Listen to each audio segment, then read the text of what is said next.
দুঃসাহসিক চুরির কিনারা করল এনজেপি থানার পুলিশ। গ্রেফতার এক। ব্যাগ থেকে লক্ষাধিক টাকা তুলে ঘরে রেখেছিল কাউকে পেমেন্ট করার জন্য, আর তা টের পেয়ে যায় চোর। রাতের অন্ধকারে সকলের ঘুমানোর সুযোগ নিয়ে সেই টাকা সহ 9 ভরি সোনা নিয়ে চম্পট দেয় চোরের দল। গত 20 এপ্রিল এই ঘটনাটি ঘটে শিলিগুড়ির 31 নম্বর ওয়ার্ডের শীতলাপাড়ার চন্দন সাহার বাড়িতে। ঘটনার পরপরই এনজেপি থানায় লিখিত অভিযোগ দায়ের করেন চন্দন সাহা।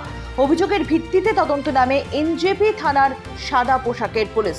তদন্তে নেমে আশেপাশের সিসি ক্যামেরা ফুটেজ খতিয়ে দেখে গত 10 মে অর্থাৎ রবিবার চুরির ঘটনার অভিযোগে গ্রেফতার করা হয় কুখ্যাত দুষ্কৃতী দীপক দাস ওরফে খ্যাপাকে। পুলিশের জেরায় সে চুরির কথা স্বীকার করলেও তার কাছ থেকে চুরির সামগ্রী উদ্ধার করতে সমর্থ হয়নি পুলিশ। তদন্ত এগিয়ে নিয়ে যেতে ধৃতকে সোমবার জলপাইগুড়ি আদালতে পাঠিয়ে 5 দিনের রিমান্ডের আবেদন জানাবে এনজেপি থানার পুলিশ। ব্যুরো রিপোর্ট আরোহী নিউজ বাংলা। দেখতে থাকুন আরোহী নিউজ বাংলা।